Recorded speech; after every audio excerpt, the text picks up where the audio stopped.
Welcome back to the NFL show here on talkSPORT USA, our dedicated US sports YouTube channel.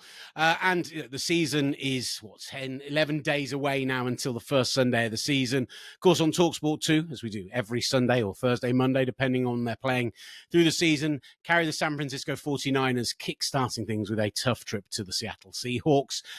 But as we always often, or at least often do with the NFL, we love to celebrate that it is a league where the sport is so competitive and exciting on the field, but always loves to give back off it as well. And there's been this fantastic announcement in the last 24 hours that the 49ers Foundation, one of the biggest foundations in all of the NFL, are officially expanding globally. They have the global marketing rights, as you may well know if you're a regular channel, here in the UK and in Mexico. I'm delighted to say that the VP of all such things is joining us now, Justin Prettyman, to talk a bit about that announcement and what sounded like a pretty special night last night at the big event announcing it. So how are you doing, Justin?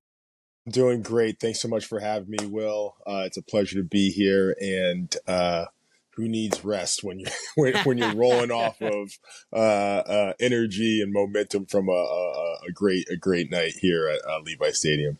Yeah, tell us a bit about the players for purpose, because I've seen I've seen some of the footage from last night, seen some of the fans mingling with the players, chatting with them. Looked like a really great night.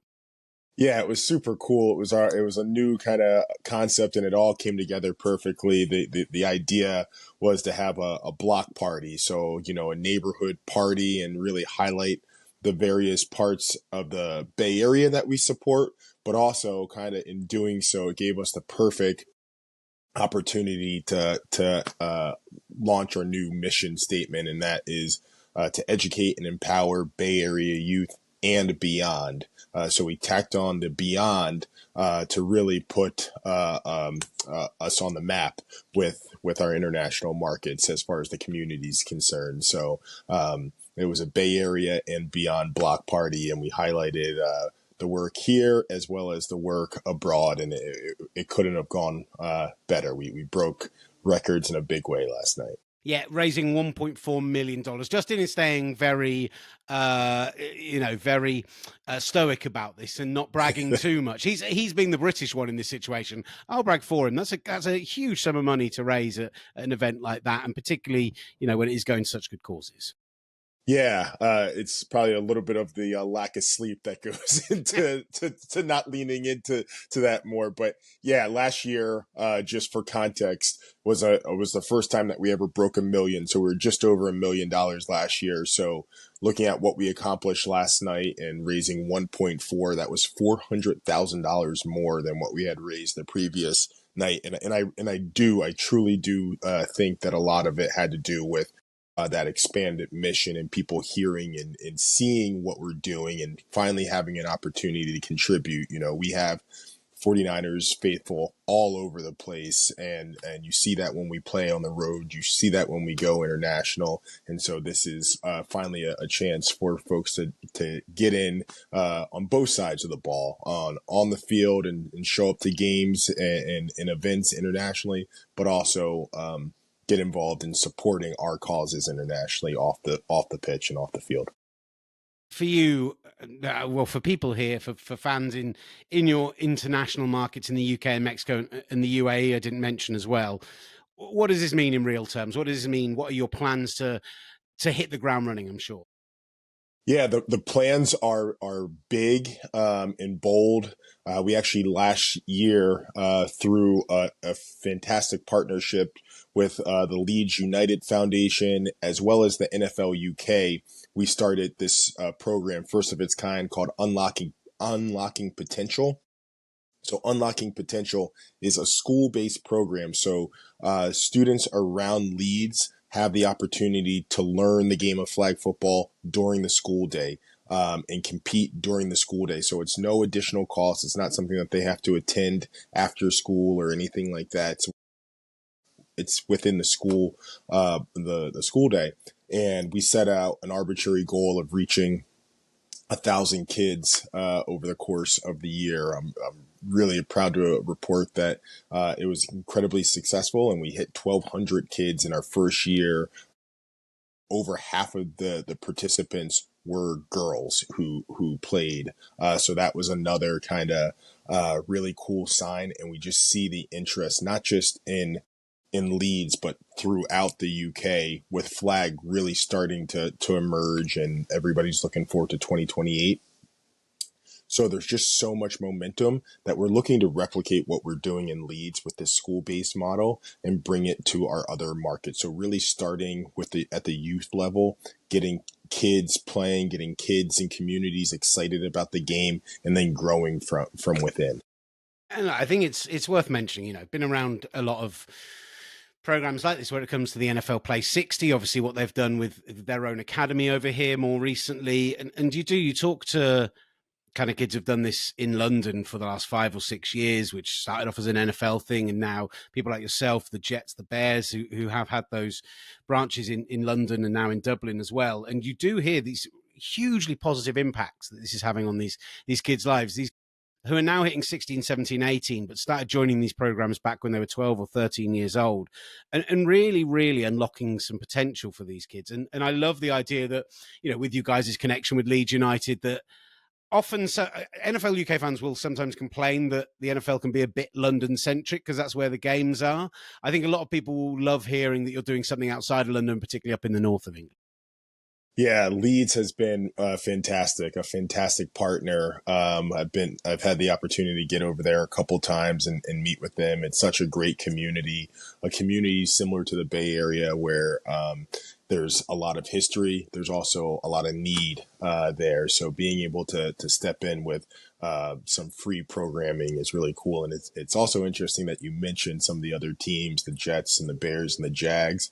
The NFL UK does an awesome job of bringing us all together. We are definitely rivals on the field and compete on the field, but the playbook is completely open off the field. So we had a call actually yesterday morning with those counterparts at the other teams, and we're looking at ways that we can kind of unite and come together and join forces in different markets or different parts of the UK. So some kind of right to your point, Will, not just focusing on London proper, but the entire UK, and looking how we can come together to spread the game and bring it to more young people. Yeah, absolutely love that.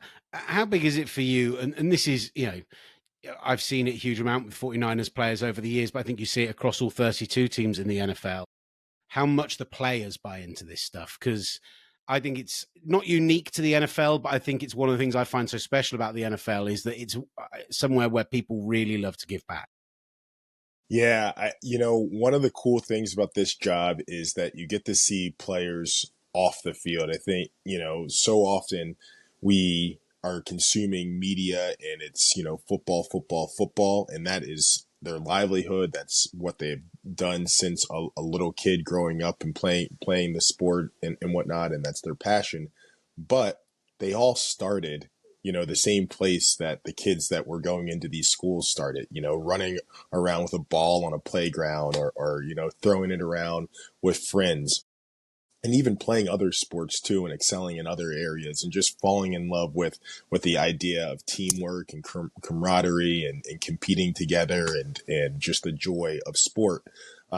So when we have a chance like last night to get the guys outside of, the playing field and doing something that gives back, you can just see the light switch come on for them, and they really light up at the opportunity to make an impact, giving back and inspiring that next generation. So one of the things that one of our mottos, obviously a lot of people are familiar with Faithful to the Bay. On the 49ers Foundation side, it's faithful to the next generation. And I think that our players really embody that. On the topic of faithful to the Bay and faithful to the next generation, the season for you really kick-starting with this event at Levi's Stadium. And obviously we're only 6 months away from less than that, the season finishing at Levi's Stadium. Right. So how much of an opportunity for you guys is it when you have something like the Super Bowl roll into the city where you are based and where you're doing all this fine work to really highlight everything you're doing and reach more people? It's huge. I've had the privilege to work in professional sports for almost 20 years and have never had an opportunity to host a Super Bowl.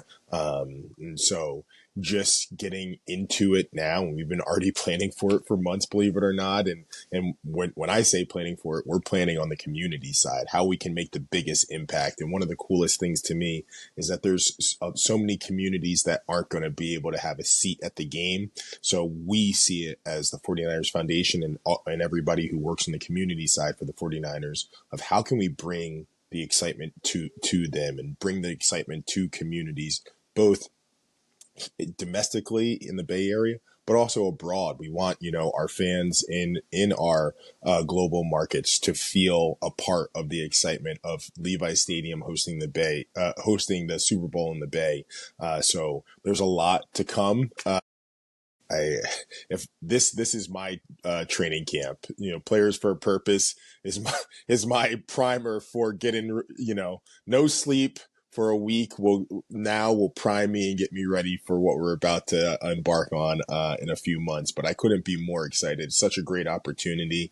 The NFL does an amazing job of providing resources and really encouraging teams to give back and use the Super Bowl as an opportunity to make a lasting impact in community. And we have a great partner in the Bay Area Host Committee that we're working with to ensure that Super Bowl 60 is remembered for generations to come after the event. Well, look, if we don't get a chance to see you out here when you're visiting Leeds or anything else, we'll definitely be there in San Francisco. So we'll swing by some events. You'll have to swing by our table at Media Row. We'll make it a date. Absolutely. I would love to.